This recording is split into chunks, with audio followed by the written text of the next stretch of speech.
मैं सुशील Mittal Agrasen public school.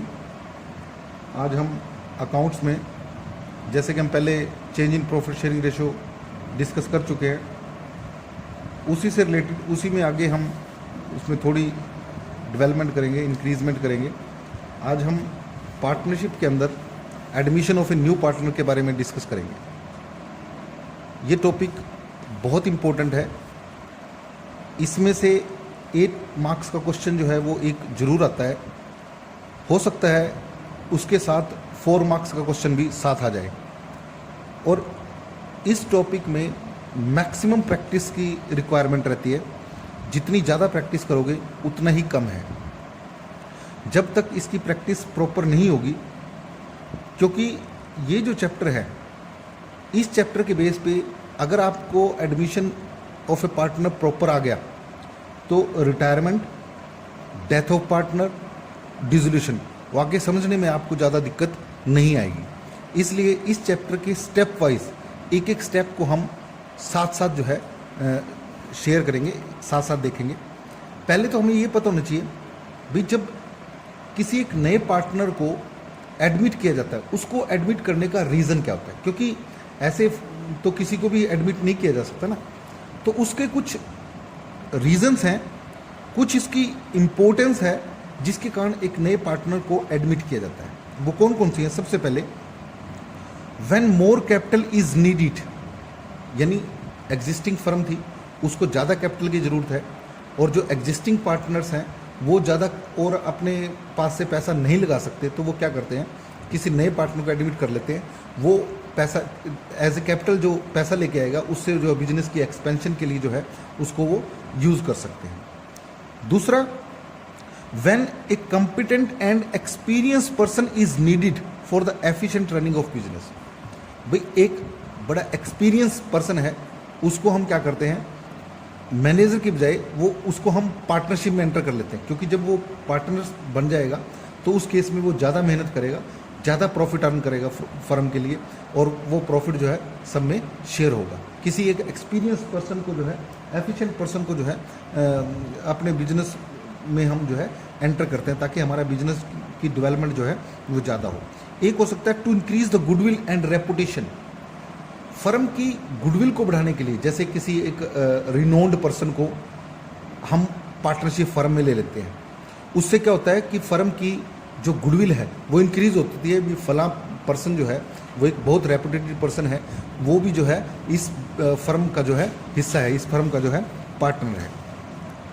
एक last है इसमें, to encourage the capable employ by taking him into partnership. किसी एक एम्प्लॉय को जो बहुत अच्छी तरह से काम कर रहा है, बड़ी सिंसियरली काम करता है, उसको हम उस एम्प्लॉय को जो उस एम्प्लॉय को एनकरेज करने के लिए हम क्या करते हैं, उसको पार्टनरशिप फर्म के अंदर इंक्लूड कर लेते हैं। तो ये कुछ रीजंस हैं जिसके कारण हम पार्टनर्स को जो है, एक नए पार्टनर को जो है फर्म के अंदर एंटर कर लेते हैं।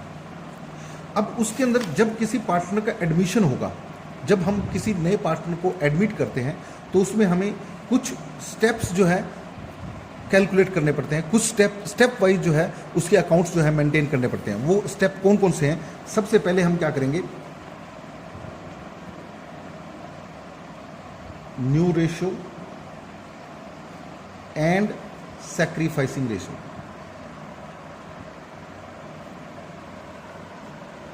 सबसे पहले new ratio and sacrificing ratio calculate की जाएगी, क्योंकि जब नया पार्टनर एडमिट होता है, मान लीजिए पुराने ए और बी 2 पार्टनर थे, दोनों 1:1 की रेशो में प्रॉफिट शेयर कर रहे थे। अब उन्होंने सी को एंटर कर लिया, तो सी जो आएगा, सी को प्रॉफिट का कुछ हिस्सा देना पड़ेगा, और वो जो प्रॉफिट का हिस्सा उसको मिलेगा वो इस पूरे हिस्से में से ही मिलेगा। तो ए और बी जो है कुछ हिस्सा जो है उसके फेवर में जो है सेक्रीफाइस करेंगे, तो इनकी प्रॉफिट शेयरिंग रेशो कम हो जाएगी और इसकी जो है बढ़ जाएगी। तो इसके लिए हमें जो है वो नई रेशो, नई फर्म की रेशो क्या होगी, उसके लिए हमें न्यू रेशो कैलकुलेट करनी पड़ेगी और सैक्रिफाइसिंग रेशो कैलकुलेट करनी पड़ेगी। क्यों? इसका एक रीज़न है। सैक्रिफाइसिंग रेशो पहले होता क्या है, पहले उसके बारे में पता होना चाहिए। सैक्रिफाइसिंग रेशो, नाम देखिए, सैक्रिफाइस, यानी जो एग्जिस्टिंग पार्टनर हैं वो एग्जिस्टिंग पार्टनर अपने शेयर में से जो हिस्सा नए पार्टनर को देते हैं, जिस रेशियो में नए पार्टनर को हिस्सा देते हैं, उसको हम सैक्रिफाइसिंग रेशियो बोलते हैं। यानी जितना जितना शेयर उन्होंने अपने प्रॉफिट्स में से सैक्रिफाइस किया in favour of new partner, उसको हम सैक्रिफाइसिंग रेशियो बोलते हैं। ये सैक्रिफाइसिंग रेशियो हो सकता है only one partner can sacrifice, हो सकता है केवल एक कहते भी मैं अपने हिस्से में से दूंगा तो ए सैक्रिफाइस कर देता है, और ये भी हो सकता है कि दोनों जो हैं वो कहते हैं स्पेसिफाइड रेशियो में जो उसको सैक्रिफाइस करेंगे। तो जिस रेशियो में वो सैक्रिफाइस करते हैं उसको हम सैक्रिफाइसिंग रेशियो बोलते हैं। इस तरीके से हम इसकी न्यू रेशियो और सैक्रिफाइसिंग रेशियो कैलकुलेट करेंगे। उसके बाद फिर अकाउंटिंग ट्रीटमेंट ऑफ गुडविल। अब जब नया अकाउंटिंग ट्रीटमेंट ऑफ गुडविल, अब जब नया पार्टनर बिजनेस के अंदर एंटर होगा, क्योंकि पुराने पार्टनर पिछले 10 साल से 15 साल से 20 साल से पिछले कई सालों से जो काम कर रहे हैं, उन्होंने जो reputation during the period earn की है, उस रेपुटेशन के बदले में वो कुछ गुडविल का हिस्सा जो है वो भी कैपिटल के साथ साथ कुछ गुडविल का हिस्सा भी लेके आता है। उस गुडविल को किस प्रकार से डील किया जाएगा, किस प्रकार से उसकी अकाउंटिंग ट्रीटमेंट की जाएगी, उसके बारे में भी हम जो है यहाँ पे डिस्कस करेंगे। तो सेकंड स्टेप हमारा पहले में रेशियो कैलकुलेट करेंगे, दूसरे में हम गुडविल की कैलकुलेशन करेंगे। टोटल फर्म की गुडविल या तो दी होगी आपको, नहीं दिया तो आप कैलकुलेट करो, जैसे हमने पहले कैलकुलेट की थी total goodwill of the firm, वो कैलकुलेट करके उसमें से जो नया पार्टनर है, न्यू पार्टनर का शेयर ऑफ गुडविल जो है वो लेके आएगा और उस गुडविल की जो है वो ट्रीटमेंट करेंगे। फिर हम थर्ड कहते हैं री evaluation of assets and liability. अब जब नया पार्टनर आता है वो कहता है भी जो आपने बुक्स में एसेट्स और लायबिलिटीज की वैल्यू दिखा रखी है, जरूरी नहीं है कि वो वैल्यू वही हो सकता है उसके दिमाग में ही रहता है भी कहीं इन्होंने फेक वैल्यू ना दिखा रखी हो। तो उस सिचुएशन में क्या करते हैं, एसेट्स और लायबिलिटी को दोबारा से री इवैल्यूड किया जाता है और उसके प्रॉफिट्स एंड लॉस जितने भी होते हैं वो सारे ओल्ड पार्टनर्स के होते हैं और ओल्ड पार्टनर्स के कैपिटल अकाउंट में डिस्ट्रीब्यूट किए जाते हैं। उन प्रॉफिट्स और लॉस को कैलकुलेट करने के लिए हमें रिवैल्यूएशन अकाउंट जो है प्रिपेयर करना पड़ता है। जैसे कि हमने पिछली टॉपिक में भी डिस्कस किया था रिवैल्यूएशन अकाउंट कैसे बनते हैं, यहाँ भी हम थोड़ा सा और इसको डिटेल में डिस्कस करने की कोशिश करेंगे। उसके बाद फिर हमारा आता है capital accounts of all partners. हम क्या करते हैं, जितने भी पार्टनर्स हैं उन सब के कैपिटल अकाउंट बनाते हैं। भाई एक नई फर्म के अंदर जो एग्जिस्टिंग पार्टनर है और जो नया पार्टनर, उनके कैपिटल के बैलेंसेस क्या क्या होंगे, उन सब की एडजस्टमेंट की जाती है। क्यों? क्योंकि जो एग्जिस्टिंग पार्टनर्स हैं, नया पार्टनर तो अभी एंटर हुआ ना, उन्होंने बैलेंस शीट के अंदर general reserve, accumulated profit, profit loss का क्रेडिट बैलेंस या प्रॉफिट लॉस का कोई लॉस है, वो सारी चीजें ओल्ड पार्टनर्स की हैं और ओल्ड पार्टनर्स के कैपिटल अकाउंट में ओल्ड रेशियो के अंदर डिस्ट्रीब्यूट कर दी जाती है। तो उसके लिए फिर हम कैपिटल की एडजस्टमेंट करते हैं, कैपिटल जो है वो कैलकुलेट करते हैं। अभी इस टाइम जब नया पार्टनर एडमिट होता है उस सिचुएशन पे फर्म की फाइनेंशियल पोजीशन क्या है, फर्म के पार्टनर्स की कैपिटल कितनी कितनी है, उसको कैलकुलेट करने के लिए हमें जो है कैपिटल अकाउंट्स जो है प्रिपेयर करने पड़ते हैं। और लास्टली एक चीज़ और बनाई जाती है, न्यू बैलेंस शीट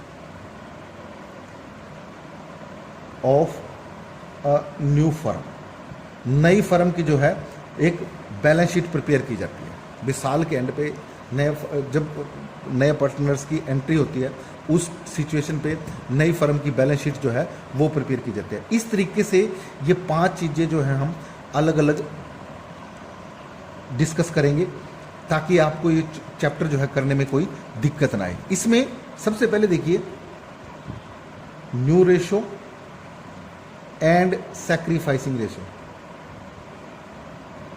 ये हम किस तरीके से कैलकुलेट करेंगे। सबसे पहले तो बेटे आपको ये पता होना चाहिए जो सैक्रिफाइसिंग रेशो है, सैक्रिफाइसिंग रेशो कैलकुलेट करने का हमारा एक ही फार्मूला है, हमेशा एक ही यूज करना पड़ेगा, old ratio minus new ratio. अब ये old ratio minus new ratio क्यों किया? क्योंकि देखिए, जब नए पार्टनर को एंटर किया जाएगा तो नेचुरल है कि वो एग्जिस्टिंग पार्टनर से प्रॉफिट का हिस्सा लेगा। यानी जो एग्जिस्टिंग पार्टनर है वो अपने प्रॉफिट्स में से कुछ हिस्सा जो है न्यू पार्टनर को देंगे। वो हो सकता है किसी एक स्पेसिफाइड रेशो में दे, हो सकता है कोई इंडिविजुअल पार्टनर दे। तो उस सिचुएशन में हम क्या करेंगे, उनकी ओल्ड रेशो बड़ी होती है, उसमें से न्यू रेशो उनकी छोटी, नेचुरल है कि उनका कुछ हिस्सा उसमें से कम हो जाता है, तो न्यू रेशो उनकी जो है छोटी होती है। तो ओल्ड रेशो में से न्यू रेशो जब घटाएंगे तो वो सैक्रिफाइसिंग रेशो आ जाएगी। यानी sacrifice made by the existing partner in favour of new partner, वो हम सैक्रिफाइसिंग रेशो कैलकुलेट करेंगे। उसके बाद हमें कैलकुलेट करनी पड़ती है न्यू रेशो।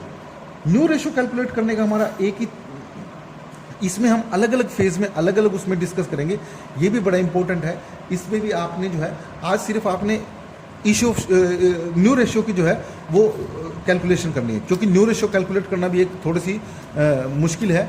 वो धीरे धीरे आप प्रैक्टिस करोगे तो वो बड़ा इजी हो जाएगा आपका। उसमें न्यू रेशो में देखिए, मैं एक एग्जांपल से समझाता हूँ। ये अलग अलग स्टेप से अलग अलग तरीके से हम कैलकुलेट करते हैं। Suppose A and B are partner sharing profit and loss in the ratio of 3:2.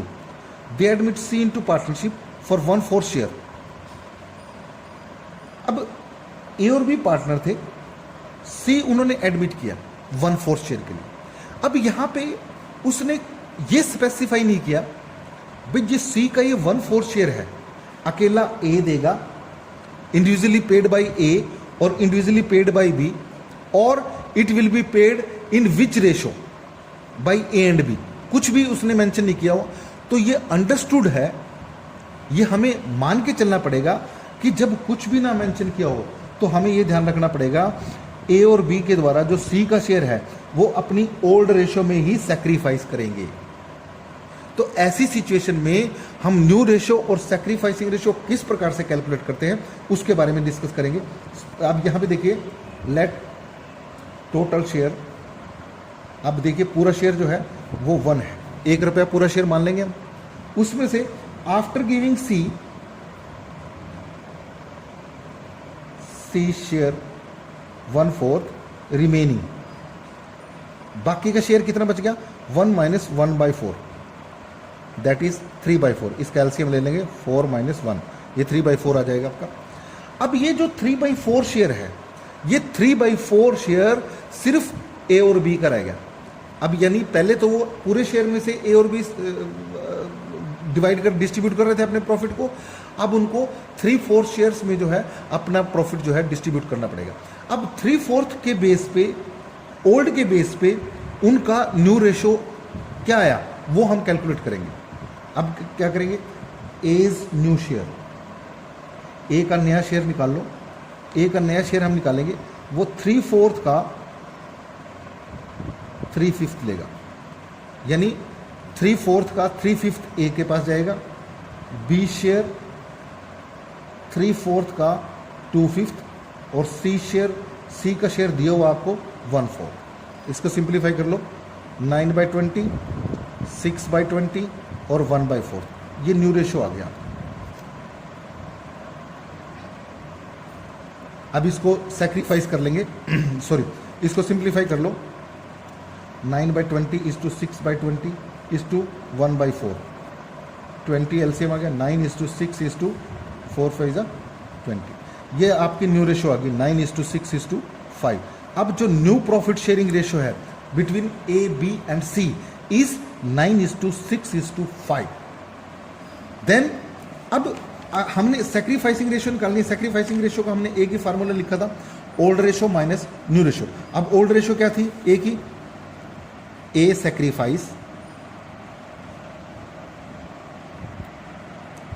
3/5 share में से उसका न्यू रेशो घटा दो, 9 6 जा 15 20, 9/20। और बी सैक्रिफाइस 2/5 में से 6 20 जो है लेस कर देंगे। अब इसका एलसीएम ले लो 20, इसका भी 20 आ जाएगा।